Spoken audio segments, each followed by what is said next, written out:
मठारी साहब, एक ऐसे राज्य से आप आते हैं जहां पे बाघ का हमला, तेंदुए का हमला, हाथी का भी इवन हमला जो तराई क्षेत्र है वहां पे होता है। सर, उत्तराखंड में तो ये हर दूसरे तीसरे दिन की बात है। सर, क्यों इस तरह के हमले कम नहीं हो पाते? आपके परिवार में भी बहुत से लोग रहे होंगे जिन पे हमले हुए होंगे। मेरे खुद की फैमिली में भी कई ऐसे लोग हैं जिन पे हमले हुए हैं, उन्होंने इवन फाइट की है बाघ के साथ। सर, ये स्थिति बदलती क्यों नहीं है? जैसे झा साहब कह रहे थे, इंसानों को जानवरों से खतरा है कि जानवरों को इंसान से खतरा है? बिल्कुल ठीक करें उपाध्याय जी आप।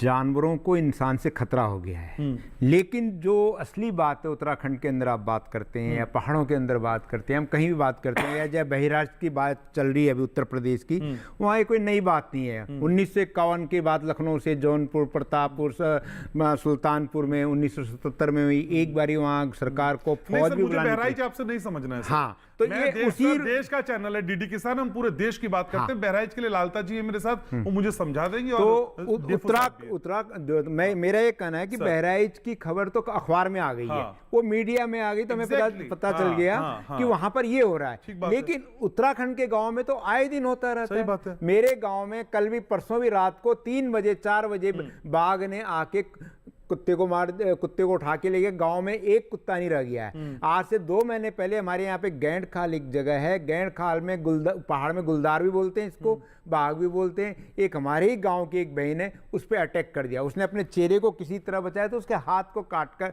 खा गया वो गुलदार। तो ये हम लोग आए दिन देखते रहते हैं, सुनते रहते हैं।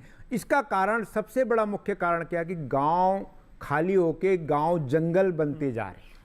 गांव जंगल, जब जंगल गांव में कोई रह नहीं रहा है तो जानवरों का निर्भय घूमना हो रहा है, चारों तरफ जंगल राज हो गया है। शहर में हम कहते हैं कि जंगल खत्म होते जा रहे हैं, पहाड़ में हम कह रहे हैं कि जंगल बढ़ते जा रहे हैं। और रात आज के समय में उत्तराखंड के अंदर 7-8 बजे के बाद आज उन लोगों ने घरों से बाहर निकलना बंद कर दिया है। उत्तराखंड की स्थिति खराब कैसे हुई? क्योंकि मुझे अच्छे से याद है कि कुछ साल पहले तक ये तो जरूर कहा जाता था कि उस खेत में वो कोई बाघ गुर्रा रहा है, उसकी आवाज आ रही है, लेकिन अब ये कहा जाता है हमारी छत पे बाघ आ गया है। कारण क्या है कि कारण क्या है कि बिल्कुल ठीक करें आप। उससे पहले हम लोग दूर से देखते थे कि देखो वो अब बाघ जा रहा है, भालू जा रहा है। रीछ हमारे यहाँ बहुत पाया जाता था, भालू जा रहा है, हमारे घर की बहुत ज्यादा अटैक भालू करता था। लेकिन आज जैसे जैसे घर गांव खाली होते जा रहे हैं, गांव बाघ की जो प्रवृत्ति क्या है, बाघ कभी घास में नहीं सोता हुआ, ऐसे स्थान को ढूंढता है जहाँ पे साफ सफाई हो, घर खाली पड़े हुए, बरामदे खाली पड़े हुए,